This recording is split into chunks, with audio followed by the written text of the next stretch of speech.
네, 우리 함께 하나님의 말씀 열왕기하 5장 14절에 있는 말씀을 찾아서 보겠습니다. 열왕기하 5장 14절에 있는 말씀입니다. 우리 함께 다 같이 앞에 있는 기억절을 읽도록 하겠습니다. 열왕기하 5장 14절 함께 읽겠습니다. 시작. 나아만이 이에 내려가서 하나님의 사람의 말대로 요단강에 7번 몸을 잠그니 그의 살이 어린 아이의 살같이 회복되어 깨끗하게 되었더라. 아멘. 네, 오늘 저는 여러분과 함께 구원의 이유라고 하는 제목으로 말씀을 나누도록 하겠습니다. 여러분 제가 이렇게 군대에 있었을 때에 하루는 이 군대 차를 가지고 그 차 뒤에다가 이 무겁고 긴 쇠를 매달아서 군대에 있는 의 운동장을 이렇게 가는 일을 했던 적이 있었습니다. 이 운동장에 이렇게 잡초가 많이 자랐고 또 그 운동장에 있는 모래를 이렇게 평평하게 만들기 위해서 이 차 뒤에다가 쇠를 매달고 이렇게 빙글빙글 돌면서 운동장을 이렇게 평평하게 펴는 그러한 일을 제가 하게 되었던 것입니다.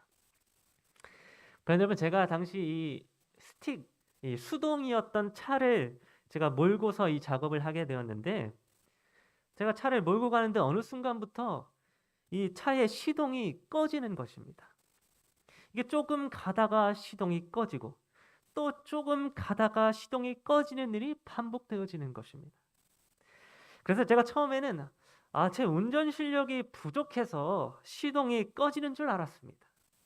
제가 그때만 해도 운전을 이제 막 배우기 시작했던 그런 단계에 있었기 때문에 이 스틱 조작을 제가 잘 못했다든지 아니면 이 클러치를 밟는 것을 제가 미숙하게 했다든지 하는 그런 문제 때문에 차의 시동이 꺼지는 줄로 제가 생각을 했었던 것입니다. 그래서 제가 이 시동이 더 이상 꺼지지 않게 하기 위하여 더욱더 제 운전 조작에 신경을 기울이면서 제가 운전을 하기 시작하였습니다. 그래서 이 클러치를 밟는 것도 더욱더 섬세하게 밟고 또 기어를 넣는 것도 더 부드럽게 기어를 넣으면서 이 시동이 꺼지지 않도록 온 힘을 제가 기울였던 것입니다. 그런데 그럼에도 불구하고 계속해서 차의 시동이 꺼지는 것입니다. 조금 가다가 툴툴툴툴 거리면서 꺼지고 또 조금 가다가 툴툴툴툴 하다가 꺼지는 그런 일이 반복되더니 나중에는 아예 차의 시동조차 이렇게 걸리지 않게 되었습니다. 그래서 제가 이 차를 제 힘으로 고칠 수도 없고 또 움직일 수도 없게 되어서 제가 이 문제를 해결하기 위하여 저희 수송부의 간부님께 이제 연락을 제가 하게 되었습니다. 그랬더니 그 간부님이 뭐라고 말씀을 하시는가 하면 혹시 그 차에 기름이 다 떨어졌냐고 물어보는 것입니다. 그런데 제가 이 기름 계기판을 보았을 때에는 기름이 정상적으로 반 이상이 차 있는 걸로 이렇게 계기판에는 나와 있었습니다. 그래서 제가 계기판에는 분명히 기름이 다 차 있습니다 라고 이렇게 대답을 했는데 저희 수송부 강부님께서는 그 차의 기름 계기판이 고장이 난 거라고 하면서 기름을 넣으면 차가 다시 갈 것이라고 이렇게 이야기를 해주는 것입니다. 그래서 정말로 제가 그 차에다가 기름을 넣고 시동을 걸어보니까 이게 시동이 잘 걸리는 것입니다. 알고 봤더니 이 차가 시동이 자꾸 꺼졌던 것은 제가 운전을 못해서 운전 미숙 때문이 아니라 그저 기름이 없어서 시동이 안 걸렸었던 것입니다. 여러분 제가 이때 무엇을 깨닫게 되었는가 하면 이 자동차라고 하는 차는 기름을 넣어야지만 갈 수 있다고 하는 사실을 제가 그때 깨닫게 되었습니다. 뭐 엔진이 얼마나 좋고 비싼가라고 하는 것보다 혹은 제 운전 실력이 얼마나 뛰어나고 클러치 조작을 얼마나 잘하고 또 이 기어 변경을 얼마나 부드럽게 하는가라고 하는 것보다 더 중요한 것은 바로 이 차는 기름이 있어야지만 갈 수 있다고 하는 것이었습니다. 여러분 자동차는 기름이 없으면 앞으로 나아갈 수 없고 또 목적지까지 도착할 수가 없습니다. 자동차에 들어가는 뭐 다른 부품들이 아무리 좋고 비싼 부품들이라 할지라도 기름을 넣지 않으면 차는 나아갈 수 없는 것입니다. 그래서 이 자동차에서 기름이라고 하는 것은 가장 필수적인 요소 중에 하나였습니다. 자동차가 가기 위해서는 기름이 가장 중요한 요소였다고 하는 것입니다. 뭐 요즘에는 이 전기차가 이렇게 많이 나오고 있기 때문에 기름이 아니라 전기가 중요한 차도 있습니다만, 뭐 여튼 자동차가 가기 위해서는 이 기름이 가장 중요한 요소라고 하는 것입니다. 그렇다면 여러분, 오늘날 우리 그리스도인들에게 있어서, 예수님을 믿고 교회에 다니는 오늘 우리 그리스도인들에게 있어서 저 하늘까지 가는 여정에 있어서 가장 중요한 요소는 무엇일까요? 우리 그리스도인들에게 있어서 저 하늘이라고 하는 우리의 최종 목적지에 도달하기 위해서 꼭 필요한 것은 무엇일까요? 우리로 하여금 저 하늘문에 닿도록 하는 가장 중요한 요소는 무엇일까요? 뭐 어떤 사람들은 아마 믿음이다라고 이야기할지도 모르겠습니다. 또 어떤 사람들은 하나님의 율법, 곧 하나님의 말씀에 순종하는 것이다라고 이야기할지도 모르겠습니다. 또 어떤 사람들은 우리 품성의 변화다 뭐 이렇게 이야기할지도 모르겠습니다. 여러분은 어떻게 생각하십니까? 여러분의 신앙생활에 있어서 가장 필수적인 요소는 무엇이라고 생각하십니까? 오늘 이 시간에는 특별히 나만 군대 장관의 이야기를 통해서 우리가 이 하늘 가는 여정에 있어서 가장 필수적인 요소가 무엇인지에 대하여 함께 살펴보는 시간을 갖도록 하겠습니다. 여러분, 성경 말씀 열왕기하 5장을 보게 되면 우리가 너무나도 잘 알고 있는 이 나만 군대 장관의 이야기를 볼 수 있습니다. 여러분, 이 나만이라고 하는 사람은 이스라엘 사람이 아니라 당시 이방 사람이었던 아람 사람이었습니다. 특별히 아람 사람 중에서도 왕의 군대 장관이었다라고 성경은 기록해 주고 있는데, 여러분이 아람에서 군대 장관이라고 하는 이 직책은 군대의 총지휘권을 가진 자를 가리키는 것이었습니다. 다시 말해서 아람이라고 하는 나라의 모든 군대를 다 지휘할 수 있는 그런 높은 권한을 가진 사람이 바로 이 나만이라고 하는 사람이었다는 것입니다. 그런데 이렇게 높은 직위를 가졌고 또 큰 명예를 누렸던 그런 나만 군대 장관이 불행한 일을 겪게 되었는데, 열왕기하 5장 1절은 그 일에 대하여 이렇게 기록해 주고 있습니다. 그는 큰 용사이나 나병 환자더라. 여러분, 이 나만 군대 장관이 나병, 오늘날 말로 치다면 문둥병에 걸리게 되었다고 하는 것입니다.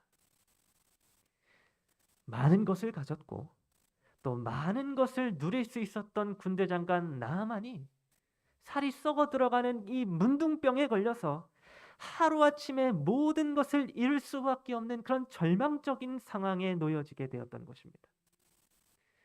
하루하루 썩어서 문드러져가는 그의 피부를 보면서 아마도 나만 군대 장관은 큰 절망과 슬픔과 또 허무함을 느끼게 되었을 것입니다.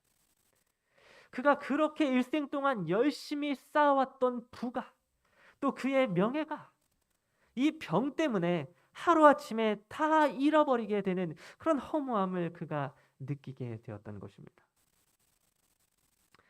그러면 이때 나아만은 그가 이스라엘에서 포로로 잡아왔던 한 어린 소녀를 통하여 희망을 발견하게 되었습니다.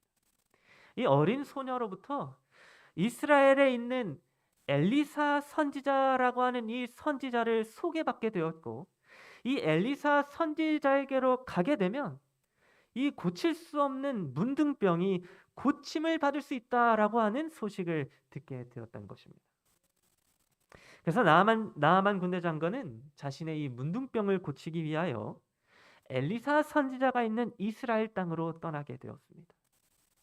그리고 나아만은 엘리사 선지자로부터 요단강에서 7번 몸을 씻으면 문둥병이 고침을 받겠다고 하는 말을 듣고는 이 요단강에서 자신의 몸을 7번 담그어서 씻는 그런 일을 하게 되었습니다.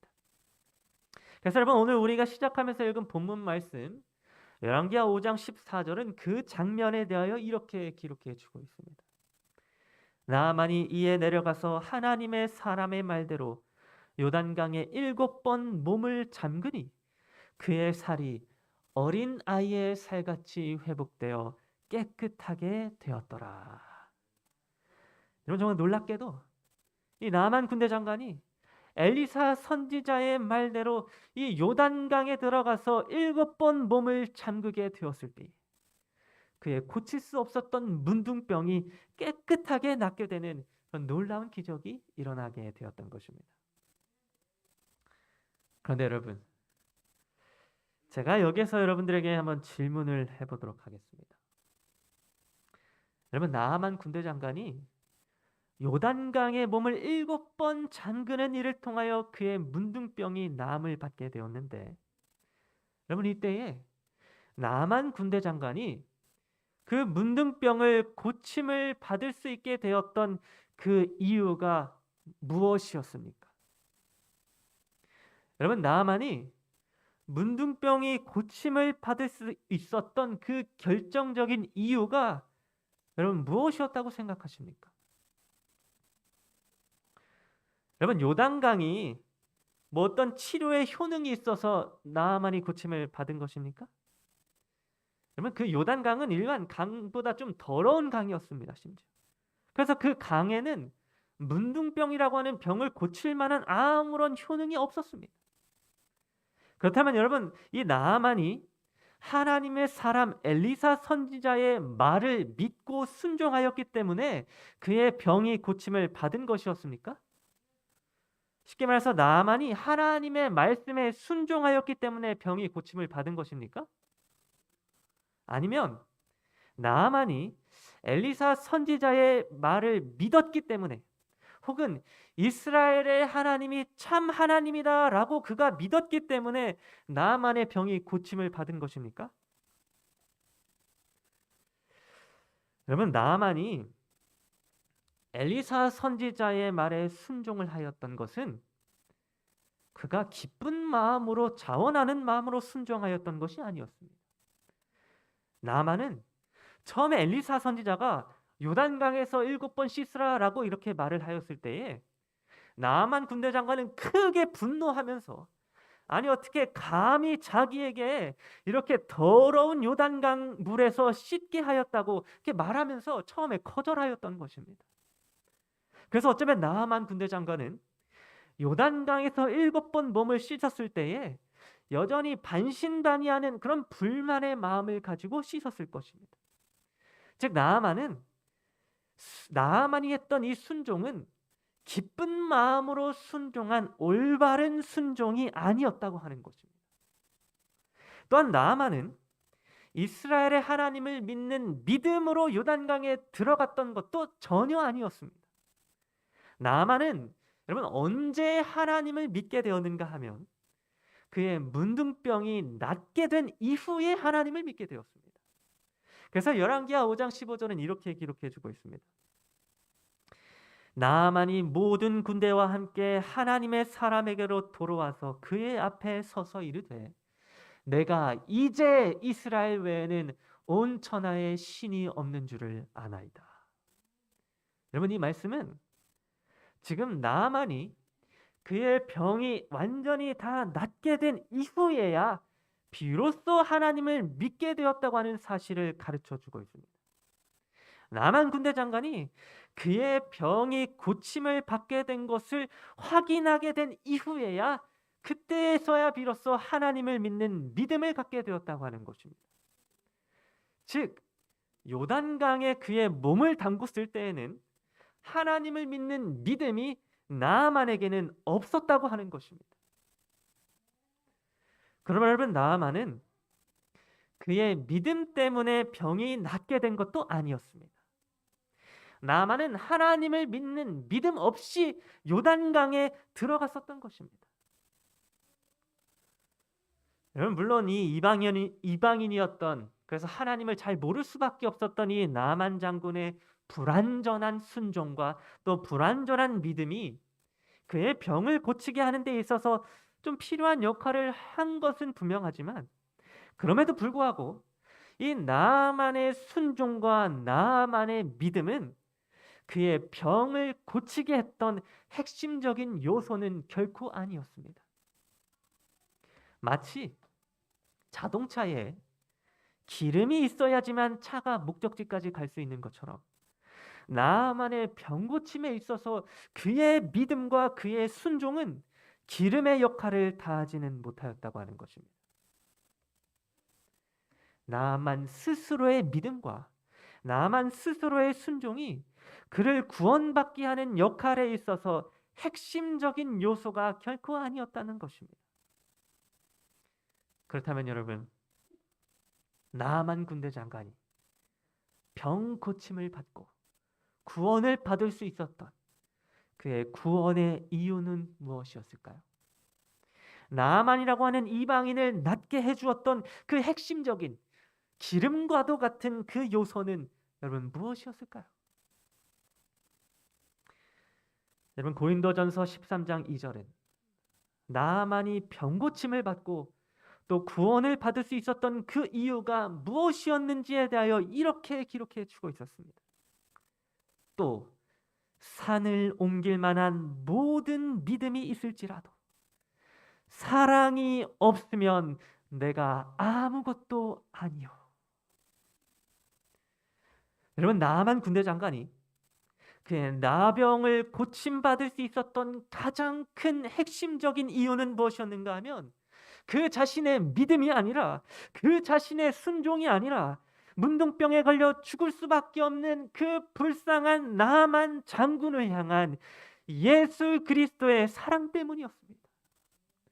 여러분 성경은 아주 분명하게도 산을 옮길 만한 큰 믿음과 순종이 있을지라도 이 사랑이 없으면 아무것도 아니라고 말씀해 주고 있었습니다. 특별히 여러분 여기에 나와 있는 이 사랑은 나 자신이 가지고 있는 사랑을 말하고 있는 것이 아니라 예수 그리스도께서 십자가에서 우리에게 나타내 주신 예수님의 사랑을 말씀해 주고 있는 것이었는데 우리를 향한 예수님의 사랑이 없으면 그 누구도 구원을 얻을 수 없고 고침을 받을 수 없다고 성경은 말씀해 주고 있었던 것입니다. 여러분 나아만 군대 장관이 요단강에 7번 그의 몸을 담그게 되었을 때에 그의 몸이 고침을 받을 수 있었던 가장 큰 이유는 바로 예수 그리스도의 사랑 때문이었습니다. 여러분 나아만 장군이 요단강에서 7번 그의 몸을 담그게 되어 7번 그의 몸을 씻게 되었던 것처럼 여러분 예수 그리스도께서는 십자가에서 7번 피를 흘려주심으로 우리가 씻김을 받을 수 있도록 사랑을 베푸셨던 분이셨습니다. 여러분 먼저 성경 레위기를 살펴보게 되면 6월절 곧 대속제일 날에 예수 그리스도를 상징하는 희생 제물의 피가 양의 피가 7번씩 뿌려지게 되었다고 하는 사실을 발견할 수 있습니다. 그래서 레위기 4장 6절은 이렇게 기록해 주고 있습니다. 그 제사장이 손가락에 그 피를 찍어 여호와 앞 곧 성소의 휘장 앞에 7번 뿌릴 것이며 여러분 6월절에 이제 1년에 한 번 돌아오는 죄를 용서받는 그 대속죄일 날에 예수님을 상징하는 어린 양 곧 희생제물의 피는 성소의 휘장 앞에 총 7번 뿌려지게 되었습니다. 양의 피가 6월절에 7번 뿌려지게 되었다고 하는 것입니다. 나만 장군이 7번 물속에 들어갔던 것처럼 예수님께서는 7번 피를 흘려주셨다는 것입니다. 그런데 이와 마찬가지로 희생제물의 원형이 되시는 예수님도 십자가에서 총 7번의 피를 흘리셨다고 성경은 기록해 주고 있었습니다. 그래서 가장 먼저 여러분 예수님은 겟세마네 동산에서 기도하시던 중에 피땀을 흘려주셨습니다. 누가복음 22장 44절은 그 사실에 대하여 이렇게 기록해 주고 있습니다. 예수께서 힘쓰고 애써 더욱 간절히 기도하시니 땀이 땅에 떨어지는 핏방울 같이 되었더라. 여러분, 예수님은 이방인이었던 나만 장군을 그 병을 고치기 위하여, 그리고 오늘 저와 여러분들을 구원하기 위하여 그 어둡고 두려운 겟세마네 동산에서 이마에 피땀을 흘리시면서까지 기도를 하시게 되었던 것입니다. 두 번째로, 예수님은 가야바의 뜰에서 군인들에 의하여 침뱉음을 당하고 얼굴에 수염이 뜯겨지심으로 그분의 얼굴에서 피를 흘리시게 되었습니다. 그래서 이사야 50장 6절은 이렇게 기록해 주고 있습니다.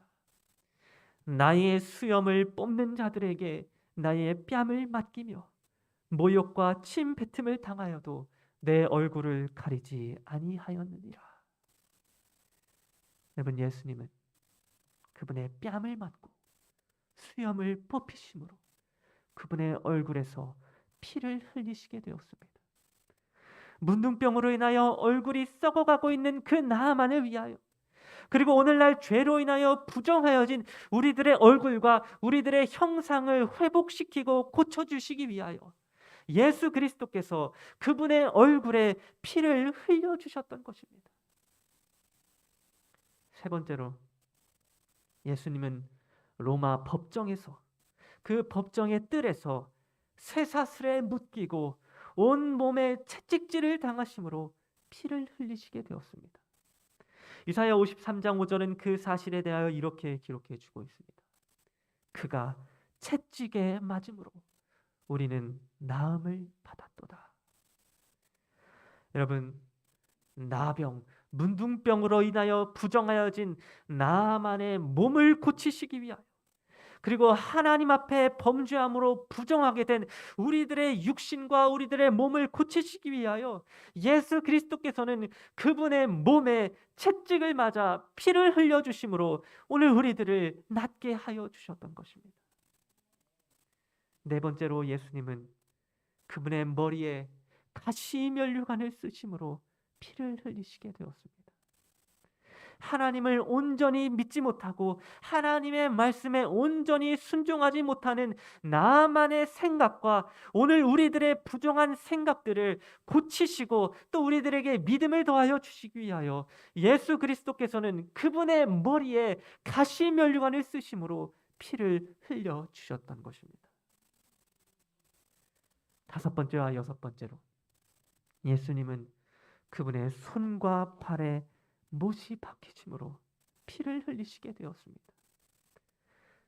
그의 손으로 전쟁을 일으키고 많은 피를 묻히고 죄악을 범하였던 이 나만 군대 장관의 더러운 죄와 오늘 우리들의 손과 발로 지은 여러 가지 더러운 죄들을 용서하여 주시고 깨끗게 하여 주시기 위하여 예수 그리스도께서는 그분의 손과 발에 못이 박히심으로 그 피로 오늘 우리들의 죄를 용서하여 주셨던 것입니다.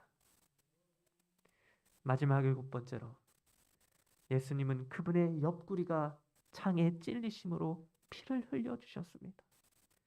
나만의 마음 가운데에 거짓된 우상들이 자리 잡고 있었고 또 오늘날 우리들의 마음 가운데에 거짓된 우상들이 가득 차 있었기 때문에 이러한 우리들의 마음속에 있는 우상을 몰아내시고 하나님이 자리 잡을 수 있도록 하기 위하여 예수님께서는 그분의 옆구리에 피를 흘리시고 심장이 파열되는 고통을 겪으시게 되었던 것입니다. 여러분, 이렇게 하나님의 어린 양 예수 그리스도께서는 십자가에서 총 7번 그분의 피를 흘려주셨습니다. 부정한 이방인 나만 장군을 대속하기 위하여, 그리고 부정한 오늘날 저와 여러분들을 대속하기 위하여 예수 그리스도께서는 십자가에서 7번 피를 흘려주심으로 오늘 우리들의 부정함과 우리들의 죄를 씻어주시고 용서해 주셨던 것입니다. 우리를 향한 예수 그리스도의 사랑이, 우리를 깨끗게 하기 위한 예수님의 사랑이 우리를 구원받게 한 가장 큰 이유요, 나만을 회복시킨 가장 큰 이유가 되었던 것입니다. 여러분, 우리는 이 신앙생활을 하면서 가끔씩 착각하게 될 때가 있습니다. 그것은 어떤 착각인가 하면 나의 믿음이 나를 구원한다고 하는 착각입니다. 또 나의 순종이, 또 나의 품성이 나를 구원하게 만든다고 하는 착각입니다. 여러분, 우리의 믿음도 중요하고 우리의 순종도 중요하고 우리의 품성도 중요하지만 우리를 저 하늘 목적지까지 가도록 하는 가장 큰 요소는 예수 그리스도의 사랑입니다. 예수 그리스도께서 오늘 저와 여러분들을 위하여 십자가에 달려 7번 피를 흘려주시지 않으셨다면, 그분께서 십자가에서 자기 자신을 온전히 내려놓고 희생하지 않으셨다면 오늘 우리들의 믿음과 우리들의 순종과 우리들의 품성은 아무런 의미가 없는 헛된 일이 될 뿐인 것입니다. 그래서 여러분, 성경은 저 큰 산을 옮길 만한 큰 믿음이 있어도 예수님의 사랑이 없으면 아무런 소용이 없다고 말씀해 주었던 것입니다. 오늘 저와 여러분들을 대속하기 위한 예수 그리스도의 사랑이 없으면 우리의 믿음과 우리의 순종과 우리의 품성이 아무런 소용이 없다고 하는 것입니다. 여러분, 오늘 저와 여러분 모두가 바로 이러한 사실을 기억하게 되기를 간절히 바랍니다. 이방인이었던 부정한 나만 장군을 고쳐주었던 것은 그 이방인을 위하여 희생당하신 예수 그리스도의 사랑이었으며, 오늘날 죄로 인하여 죽을 수밖에 없는 우리들을 구원해 주실 수 있는 것은 우리를 위하여 십자가에 달리사 피 흘리신 예수 그리스도의 사랑이었음을 오늘 우리 모두가 기억하게 되기를 간절히 바랍니다. 그래서 오늘 우리가 저 하늘까지 가는 여정에 있어서 이 예수님의 사랑을 우리 마음 가운데에 깊이 새기게 되므로 아무런 사고 없이 저 하늘까지 무사히 도착하게 되는 그러한 저와 여러분 모두가 되기를 간절히 바라면서 오늘 말씀을 마치도록 하겠습니다. 기도하겠습니다.